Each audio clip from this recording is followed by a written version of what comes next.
Ada. Heute das Morgen verstehen. And now we will move on to a critic, which is, I believe, what he would like to be called, instead of a thought leader, who was a columnist for the New York Times. He's an editor-at-large at Time magazine, and he recently, last year, wrote the best-selling book, Winners Take All, The Elite Charade of Changing the World. Please welcome to the stage Anand Giridharadas.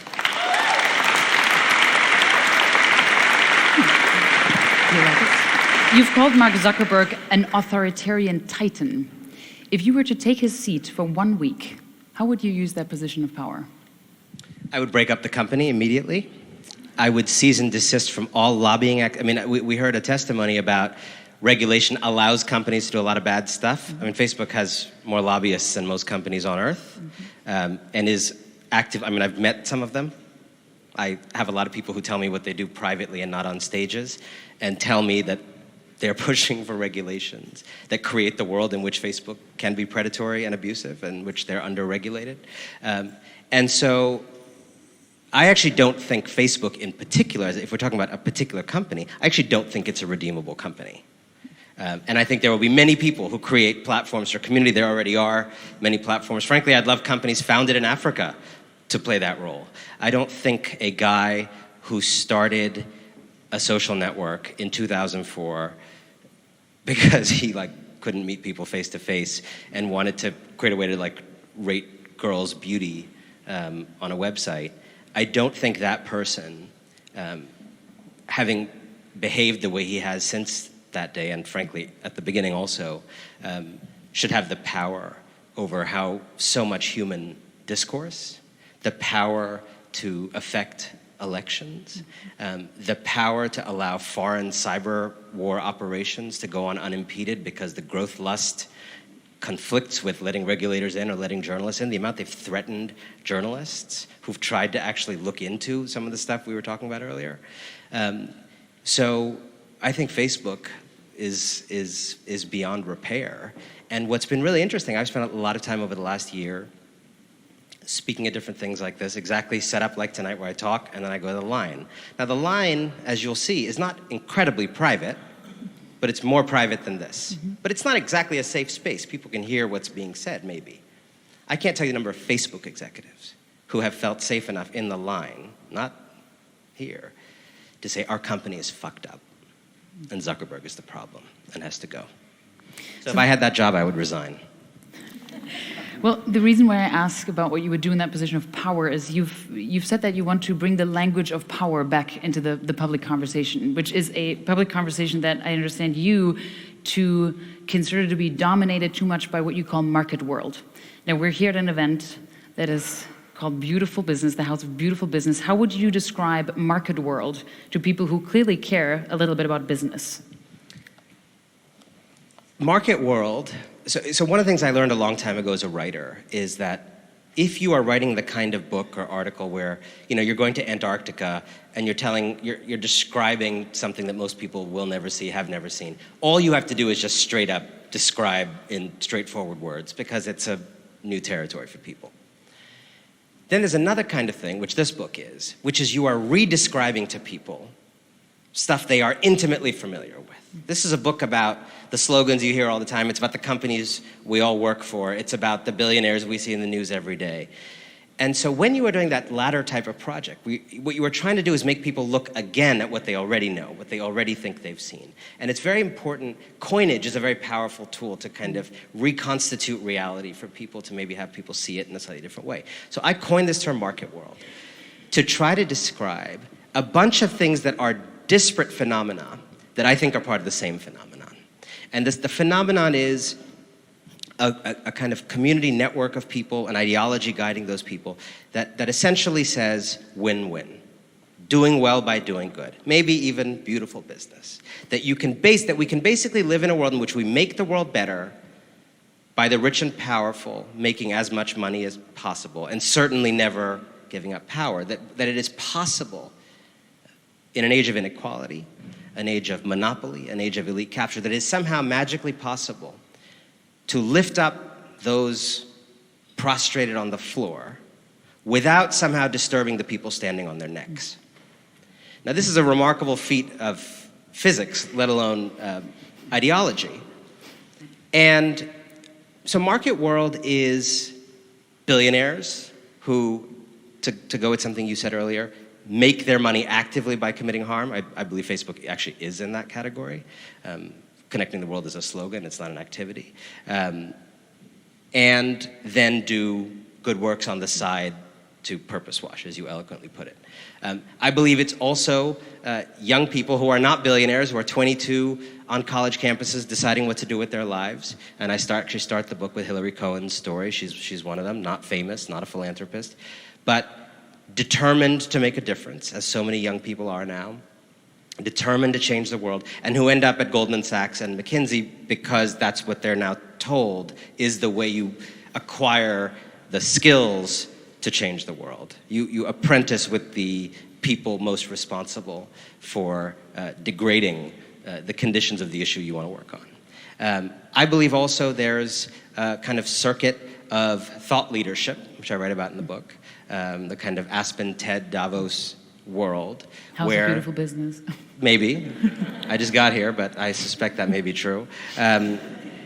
Where there's a lot of good content and a lot of good ideas, and there's a certain kind of intellectual boundary, oftentimes, that keeps out the kinds of ideas that people may not like to hear when they've paid $2 or $8 or $10,000 to get some ideas poured down their throat.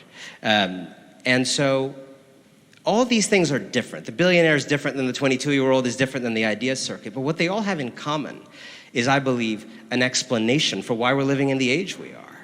Why is Donald Trump president? Why is Brexit happening? Why are the inequality numbers, even in European countries that do have better tax regimes, so bad? The Piketty's numbers on Europe are better than America, but not great. Why, right? I think the defining question I feel from people when I do events is like, why is this happening, right? Which is the name of Chris Hayes' podcast. Why is this happening? And my little answer to why this is happening is we have outsourced the reform. Most people agree we need transformational reform of our societies right now. We have outsourced the leadership of such reform to the people with the most to lose from actually changing anything. And I believe, and this book is a passionate plea, for taking change back from people who deep down have no incentive or desire or willpower to fight for the kinds of structural change that are going to see them be actually less wealthy, less powerful, and have less impunity. Now,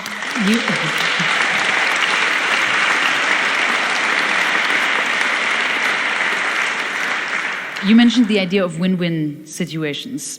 In August, the Business Roundtable, which is basically a lobbying group that represents hundreds of the largest US corporations, they issued this statement, basically proclaiming that the business of business is business. The Friedman 1970 slogan should no longer hold true by itself, that corporations should no longer just maximize profit, but they should actually sort of also stand for a vague kind of goodness for society, for individuals. And some people might say that, business is becoming more value-driven, and considering that kind of impact, that's a win-win situation, that's a good thing. Are you optimistic, A, that might actually happen with the corporations that the Business Roundtable represents, and B, what's the problem with that? Why do you have a problem with a company that follows its bottom line and yet also has a social impact? Get comfortable, I'm going to tell you a little story. So in August, this statement comes out. You're right, and it was... You got a call. I would say it was billed as a historic statement. Page 1 in the New York Times, right? I mean, normally you put out some press release saying you have a new opinion about something. The New York Times doesn't put it on page 1. It was considered such an historic statement that 180-some CEOs now understand what your 5-year-old kid at home understands, which is that, human beings matter. But it was a really big deal for these white guys to come to this understanding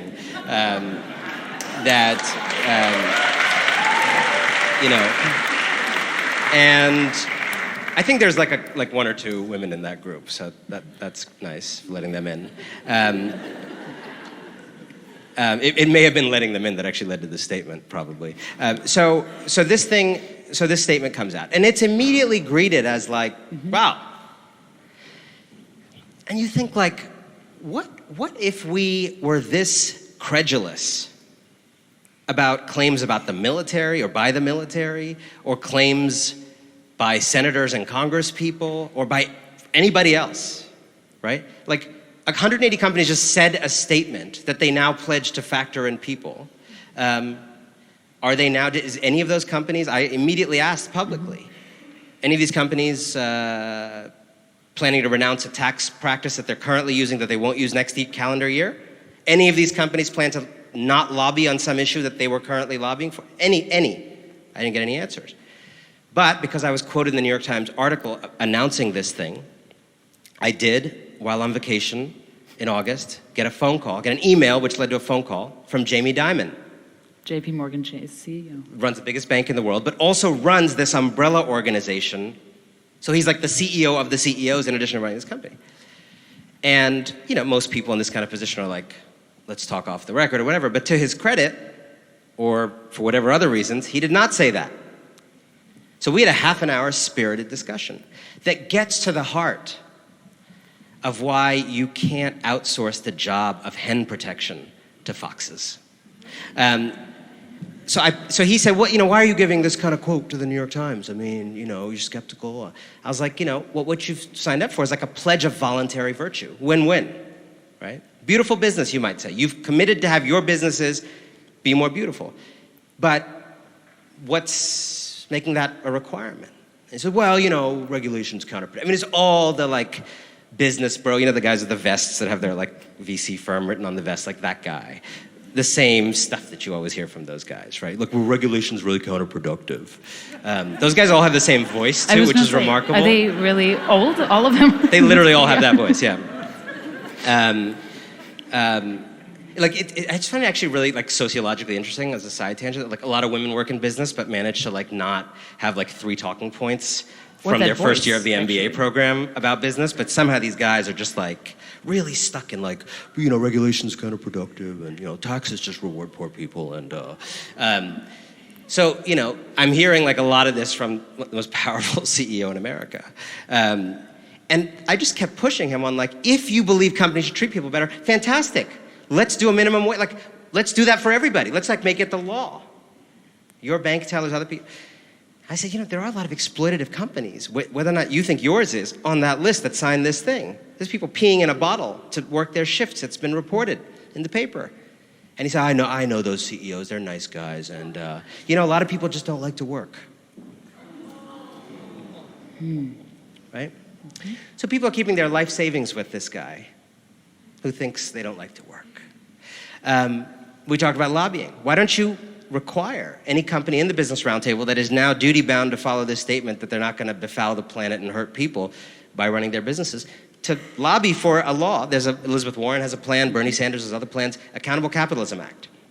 The Accountable Capitalism Act is basically what they said in a statement as an actual fucking law. Right? It's like a law where you have to do the stuff they said they were going to do. Oh, no. I can't police my companies. We're not a police force. And it just became very clear, and I've had other conversations like this with Paul Pullman and others, like, including the very woke CEOs, that at the end of the day, these people work for shareholders. And it's about time we all grew up and stopped expecting them to take care of us and started using democracy, which is an amazing tool to take care of ourselves. Now,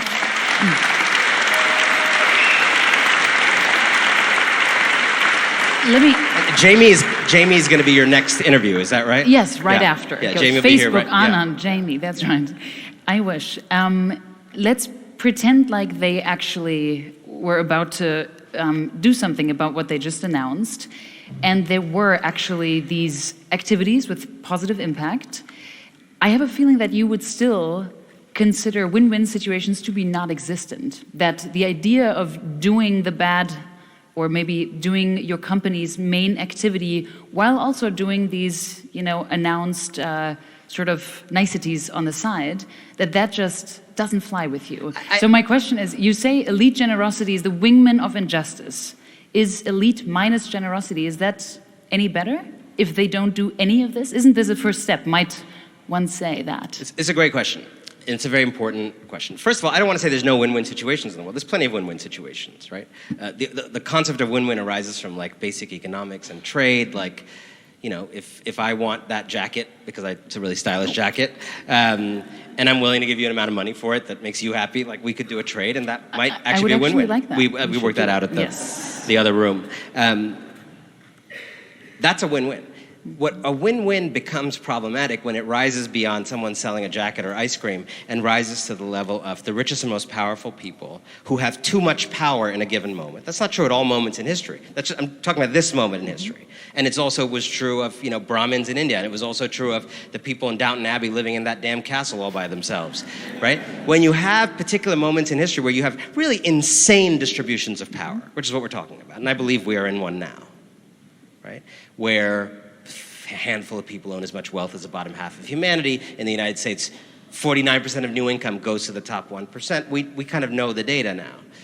In such a moment like that, a Downton Abbey moment, we can call it for simplicity's sake, a win-win is essentially saying, let's solve the problem of 5 people being in the castle and owning all the land and the oppression of everybody else. Let's solve that in a way that is awesome for the people in the castle. And what you do is you game that out, is you will actually not solve the problem.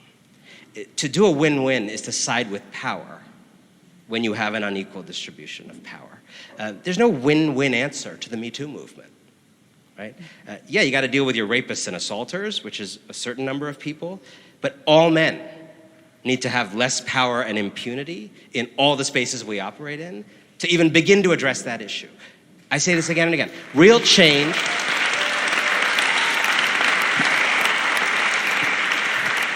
The nicest man on earth who has never done any of that stuff enjoys too much power and impunity in many of the spaces he operates in, right? Real change involves the loss of power. I'll say that again. Real change involves the loss of power. It's easier to think about it historically than now. There was no way to end slavery in a way that was a win-win for the white planter class. There was no way to give women suffrage that wasn't diluting the power of a male vote. There was no way to get children's little fingers out of the factories without cutting the profit margins of factory owners. They were all the right thing to do. They were all done over the objection of many people who had power, and they were the right thing to do. So to the question about generosity, I think it's a complicated question are we better off if people didn't do nice stuff? I mean, a version of this I often get is like, would you rather that we just buy a yacht? So the obvious... Did not read your First of all, you know you're buying that yacht anyway. Second of all, and you're buying it in part because the philanthropic donation gives you a tax deduction that we all pay for that allows you to buy the yacht. Tens of billions of dollars a year in the US alone spent on that by regular people. I think in most cases, obviously we'd be better off with rich people at least trying to do certain things if they have not made their money in a predatory way that is, you know, manifestly being covered up, et cetera, right? However, I think that is so obvious that it's worth suggesting that in a significant minority of cases, we might actually be worse off with them doing a good thing instead of buying a yacht. And here's why. The buying of the yacht allows us to see with great clarity who they are and our situation and our distribution of wealth. It makes the situation clear. And clear situations don't necessarily favor awful power distributions. But when you spend that $1 million on the shelter for girls instead of the yacht, if it's one or the other. A museum in New York, for example. What starts to happen, let's use a real example that you're alluding to, I think. The Sackler family, you're making money on the opioid crisis, killing people in the hundreds of thousands of scale, genocide levels of death, hundreds of thousands of deaths, right? Then you're sprinkling all this money to art museums everywhere, right? First of all, you're killing people in all these rural areas. There's not a lot of media, not a lot of voice. I mean, it's everywhere, but it's a lot of rural, ex-urban areas, right? Where are you putting the art museums? Are you at least giving the art museums to the families of people being killed? No. You're putting the art museums in places where people like me and you live, right? Why? So we don't make documentaries about it, so we don't write stories about it, right? All the philanthropy the Sacklers did was in places where fancy media people and influential people lived, right? People with a lot of Instagram followers. So you do that. You sprinkle this money. A couple things may happen. A, you may wash your name. I grew up in a city with a lot of Sackler wings. I literally did not know about the opioid crisis, but I knew about all their arts philanthropy. And I think I read the paper more than like most 16-year-olds. I didn't know about the other thing. So you are able to obscure your name in a way, and the New York State Attorney General made this point in their complaint against her complaint against the Sacklers. She said that philanthropy allowed them to do the things that kept killing New Yorkers, right? So the do-gooding thing may buy you enough reputational room to keep doing something that may even involve killing people. Second, it tends to alter our collective conversation about change, right? So internet.org is the thing they did. By the way, they had the Free Basics as part of that, which is a very coercive program where they were telling people, like, Facebook's the only way to get on the internet in some of these developing countries. But a little bit of do-gooding might allow you to, like, maintain a monopoly and have better relationships with government officials who might otherwise come after you. And finally, and in some ways the book is an attempt to start to push back against this a little bit, these elite gestures of do-gooding alter our collective conversation about what change even is. And so the discourse starts to change. And things that are actually good, like labor unions, start to sound bad because of who's getting platforms and who gets to write books. And things like charter schools, which are not as good as labor unions, start to sound good because of who has their back.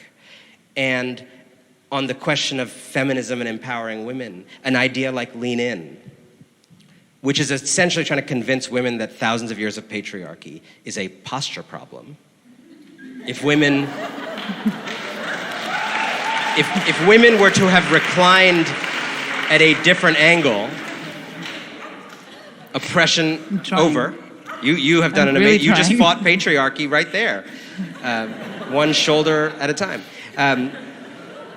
And then you got like real feminists pushing structural change and universal daycare, like things actually revealed through policy to actually empower women, but they're marginalized because they would make people like Sheryl Sandberg pay more in taxes.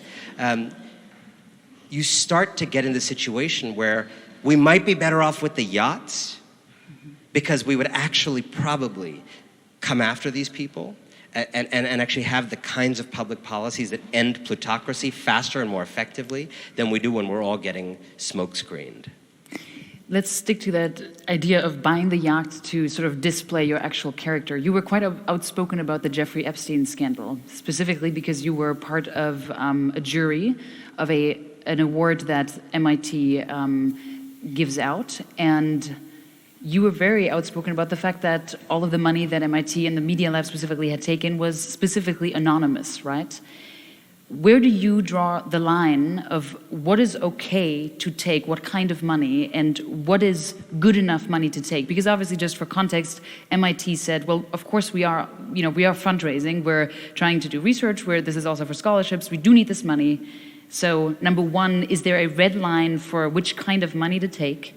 And then what about the anonymity thing? You sort of alluded to that with the yacht.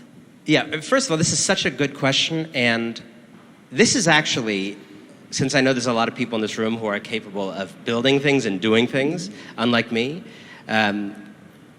this is I'm going to suggest a great thing for someone to do, because this is a thing that needs to be done. There's not a quick answer to that question. This is something that needs to be studied. And I actually think we need a commission. And it should involve museums, university, anybody who fundraises on that scale and feels that they're part of this issue of, being kind of drive-through reputational laundromats. I think there should be a commission that should study this for a year and answer that question. Because my quick answer is there is a red line, and there's some money you should never take no matter what, because you are literally just enabling a child rapist in that case to keep raping children by giving him the moral glow of MIT. Right? There is no way they should have ever taken that money, or Harvard should have taken that money. Right? The difference between MIT and Harvard is like MIT got caught. And so let's not forget Harvard. And I think the Sackler money, and by the way, now this is a non-controversial thing. Museums that took it are now, ending the name, or I don't know if they're giving money back or not. So I think there's definitely a red line where there's just like under no circumstances.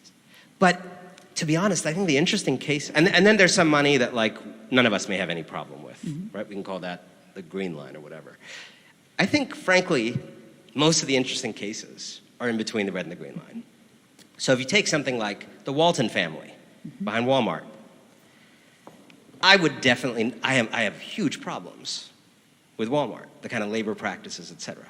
But I'm not suggesting that it's the same as the Sackler family or Jeffrey Epstein, let's be clear. I'm also not saying it's on that side of the green line where everything's fine.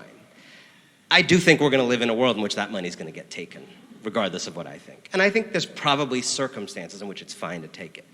The question is, and this is just not happening right now, there is a lot of choice around how you take it and around what you offer these people in return. And that's what this commission that I'm proposing needs to study.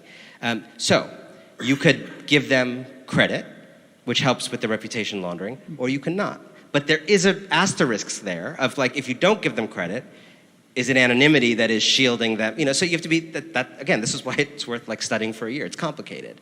I do not think they should get tax deductions for things you're putting your name on a building. You're trying to, you know, impress your fourth wife candidate, and you put the name on a building, you're deriving a benefit. Why am I working longer hours every year to subsidize your tax deduction for putting your name on a building to impress your fourth wife candidate? So there's that question. I think there's the question of meddling. I mean, you remember Epstein. Epstein was not just someone who gave money. He was like coming around. You know, what you guys do, you know, I think this science is good. I mean, he also at Harvard, he funded the program on evolutionary dynamics, acronym PED. He funded the PED program at Harvard. And, you know, there was this moment in the story that to me is the perfect encapsulation of your question and the answer, which is there was this moment in the MIT narrative story where an anecdote where Epstein had come around to the lab, I don't know, some years ago, and had been accompanied, as he often was, by these like very young women whose presence seemed a little weird given the fact that it was a visit to a lab. And a bunch of women who worked in the lab thought there was a reasonable possibility that those women were being trafficked. In other words, were not like free slaves, essentially, in the lab. And these women who work at MIT, like, got together and decided, according to this story, and were like, if we have a moment where he is separated from these women, we could rescue them. So, noble that they had that conversation. I would just say, maybe don't raise money from people if you suspect that you might need to rescue their sex-trafficked slaves during a lab visit. Maybe just don't take that money. Maybe. What do I know? Wir unterbrechen mein Gespräch mit Anand Giridharadas kurz für eine Werbepause. Diese Podcast-Folge wird präsentiert von Volkswagen. Software is female. Im Volkswagen-Konzern gestalten kreative IT-Frauen schon heute maßgeblich die Zukunft der Mobilität. Eine von ihnen ist die Software-Ingenieurin Nikita Mehta. Wie sie ihre Leidenschaft fürs Programmieren entdeckt hat und wie die Arbeit im Volkswagen Digital Lab aussieht, das erzählt die 29-Jährige im Porträt unter hello-possible.de. Den Link dazu findet ihr auch in der Beschreibung des Podcasts. Und nun zurück zu meinem Interview mit Anand Giridharadas. Now, so one thing you just suggested is a commission. This is one particular issue, and you offer a lot of, especially in your book, you offer a lot of explanations, you offer a lot of catharsis, quite frankly.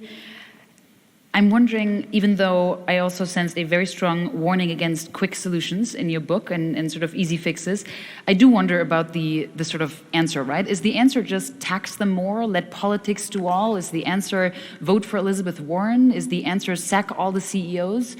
What do you actually propose? I propose a return to democracy as the place we go to change the world. to solve our biggest shared problems. Now, I want to be very clear, because I think I'm misunderstood on this count, and as I think people like much more prominent in this conversation, like Bernie Sanders and Elizabeth Warren and others, are misunderstood on this count. Like, I don't think even Bernie Sanders has proposed the nationalizing of a single corporation in America, right? Like, all we are talking about in this conversation is on the biggest shared problems we have, that problems at a scale where individuals are too powerless on their own to fight them. That those things, those kinds of shared problems, become the subject of public, democratic, institutional, and universal solutions, okay? So I'm very happy for my phone to be made privately. But I do not think the racial wealth gap, or the legacy of slavery and segregation and mass incarceration in America, can be remedied by rich people throwing coins at black people. I just don't think that's true. Any more than I think Sheryl Sandberg's lean-in circles can deal with patriarchy. I think when you're talking about those, and I'm specifically talking about those types of problems that are the reason we have government, right? Like, the whole point of government, most things in life are solvable down here. Most things. It's a very small fraction of things that are not solvable on our own. And that's why we have government. And we have lived under an ideology for 30, 40 years, emanating out of the United States, but spread many places, that has told us government is bad. Government is bad. Government is the enemy. Government is slow. Government is inefficient. Government doesn't know how to regulate. Government is just giving your money to undeserving people. And I think many of us who are not really intellectually sympathetic to that idea in its core form have nonetheless inhaled the secondhand smoke of that idea. So that Ronald Reagan says government is the problem. Bill Clinton says the era of big government is over. That's the left version of the same idea. So my solution is a return to politics. And what that means practically is everybody in this room has some issue in your society, or some 3 issues or 10 issues that you care about, things that piss you off about your community. I hope you do. And if you do, what I am suggesting very simply is, next time you think about doing something about it, do not go into this door that we've been told to go into for the last 30, 40 years, which is the door of market, win-win, doing well by doing good solutions. Do not solve that problem by selling cupcakes that give back. Do not solve that problem by persuading BlackRock to start an impact investment fund. Do not solve that problem by reading Ray Dalio's book. Do not solve that problem by having a shoe sent to some poor country for every shoe that you wear. I've been to many developing countries. I've never seen those other pairs of shoes, by the way.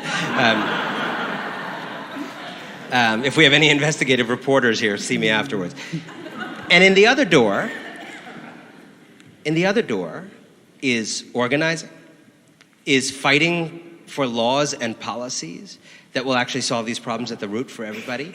And if in a space like this, your role is not just that of a citizen, organize, get involved, that's kind of obvious.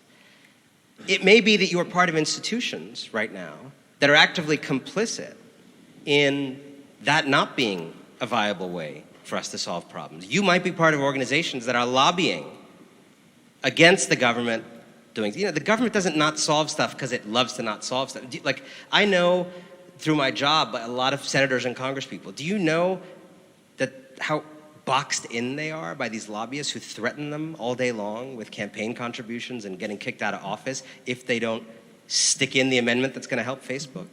So, first of all, it may be worth, if you're in one of these institutions, unwinding your complicity. Right? I have a feeling a lot of letters of resignation will be written tonight after this conversation. And it may be in some cases, I think Facebook's a good example, where there's just no hope in a particular organization, and resigning is the moral thing to do. But I do think most organizations would benefit from people who are willing to think differently. I'll give you one example of something that's very moving to me. I said something about, at an event for business and social responsibility types of folks, and maybe many people in the room who do that kind of thing. I said, all of you, it was like the clean water person at Coca-Cola was right before me, so maybe that was a similar setup to today. And people who did the good thing within each of their companies, right? And I said to this group, I don't doubt that what each of you do in this room is actually probably good for the world, net. I don't doubt that maybe the clean water person is like dumping sludge, but I think probably what she does is net good. I was like, the problem is you have a colleague who you may know or you may not know, who probably has a nicer suit than you, lives in Washington, D.C. or London or whatever, who is slipping things into federal budgets, putting things into trade agreements, that is hurting way more people on a much bigger scale than your lovely initiative's going to do, right? And this guy comes up to me afterwards and he said, that really changed my life. And I said, where do you work? He works at a big pharmaceutical company, one of the biggest in the world. He probably doesn't agree with 90% of what I say, but he connected with that. Mm-hmm. And so he said, here's what I did. This is a senior guy. He was the head of the good stuff, sustainability or that, like big top 3 or 4, probably at this company. And he said, it never occurred to me that I'm being undermined by my own colleagues. And you're right, like anything slipped into the federal budget of the United States or a trade agreement or a WTO accord on drugs, obviously is operating on a much bigger scale than anything the sustainability arm of my company is doing. He said, so I actually went down to Washington. And he's like, I'm a senior guy, so I could ask to go meet these people. And I met them. And he's like, you were right. They were doing all kinds of stuff that were completely undermining everything I work for every day. And I don't like that. And I've started to have conversations with them about harmonizing that. So you may hear me as someone who's talking about, as I am, democratic solutions being the only fundamental solutions to that. And that's what I believe. But if you are in organizations like that, think about that guy. That is a thing you can do. There's versions of that you can do on tax day. Why do we pay no taxes? It's interesting, boss. We pay no taxes. That's kind of weird, right? Have that conversation. Do you think that's going to change boss, though? I'm still wondering, because you're not just talking about corporations, you're also talking about billionaires, you're talking about individuals who, as you said and made very clear, will have to give up a lot of power. What kind of incentive could you possibly think of for them to have to change? Why should they? I think my suggestion that people ask the bosses nicely is like that moment in weddings where you're like, if anybody knows a reason why this couple should not get together, speak now. Like, you're not really hoping or thinking that that's going to happen, but it's important procedurally to give people the opportunity. So, like, I feel like we should give these CEOs a theoretical opportunity to, like, hey, if you, like, want to start paying your taxes before the pitchforks come or the wealth tax comes, now's the time. Hey, if you want to actually drop your opposition to the Capitalism Act and fight for it, even though you're a billionaire, now's a great time. And like, give them a chance to do that. And I've been trying to give them a chance to do that for a year. I don't know that I have any signups. Actually, that's not true. In the last year, the one thing where I have seen movement is you do now have, and I've talked to some of these people I know, some of them I do not know, I just read about. There are some billionaires who have started to advocate, not just for higher income taxes, which was always an easy thing because they don't have a lot of income. If you're that rich, you can arrange to not have income. They've started advocating for wealth taxes, right? Which was considered vaguely communist in this country until pretty recently. Not this country, but the United States. Communism's fine here. I see the signs everywhere, man. It's like a Bernie rally on crack out here. And I think I do not count on any of those people to lead the bandwagon. What I think those who are doing that, and it's an impressive group of people, what they are doing is rendering their fellow plutocrats, or plutes as I call them to save time, rendering their fellow plutes ridiculous, publicly rendering them ridiculous, right? They are stripping off the clothes of these private emperors because they are admitting, right? Alexis Ohanian, who started Reddit. What? Reddit, right. And now is much more famous for being Serena Williams' husband. He had this great line when the wealth tax discussion first came out, right? People were like, if this 2% wealth tax on north of $50 million goes through, like, I will never start a business again, blah, blah, blah. Right? The guys with the vests and the voice. And Alexis Ohanian did this great tweet. Me in whatever year he started Reddit, me in 2003, whatever it was. I was about to start this company, but a wealth tax just passed, so I'm going to not start this company now, right? Like, said no one ever, right? And part of what I want to do is actually play poker with these guys, right? I want to play poker with these guys. We're going to move to Singapore if you pass a wealth tax. We're going to move our company somewhere else. We're going to leave Britain if you pass this tax. You know what? Let's play. Let's play. You know what? You know why I don't believe you? Because you actually benefit. You who threaten us by leaving New York for Florida or leaving America for Singapore. You who threaten us all day long benefit more than almost any of the rest of us from the amazing democratic societies we have built.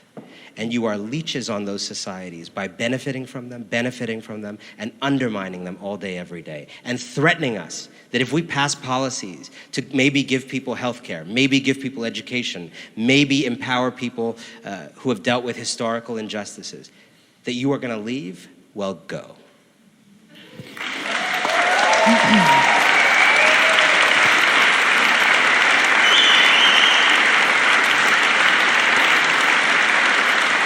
Now, before we run out of time, which we already have, I do have to say, when I got to the end of your book, I couldn't help but feel like the very end should have really been at the beginning. You have these acknowledgements that you might as well have called disclaimers, because you very openly say you went to a very nice private school, you went to Harvard, you worked for McKinsey, you spoke at TED, you spoke at Aspen, you are part of a lot of the circles that you critique. At least you were part of them. Virtually all of them. Virtually all of them, actually. And to be honest, at the very end, I thought, what would you say to someone who kind of shows you the mirror and says, well, clearly it's kind of irresistible for you too to be part of the system that you so clearly condemn? It is a book about why it is irresistible and why yet it must be resisted. And I say in the book, the best way to know about a problem is to be part of it. You know, I don't think it was possible to, live in the Florentine Renaissance and be not complicit in the world the Medicis were trying to run. That's the point. And it was my exposure to it and my complicity in it. My having those moments, which I describe in the book, where there is a little bit of gentle, unspoken pressure to change what you're saying at an event, because one thing will go down a little bit easier on the powerful than the other, where you are working at a place because you are persuaded by what turns out to be a phony notion that you have to first apprentice in the tools of oppression to be able to dismantle it. I felt so many of those things. And I felt that I, like so many people, had been indoctrinated in a phony religion. And what I tried to do in writing the book was write my way out of it. And I continue to try to write my way out of it. And what I have found, to my great joy over the last year, is so many other people who are in their own way trying to write their way out of it. Because the one thing I think most of us have in common right now is that a desire to live in societies that are really different than our societies are right now. And I thought, I want to tell that story. Thank you for telling it.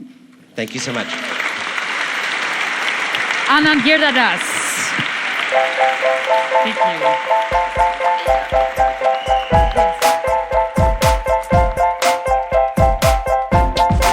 Ada.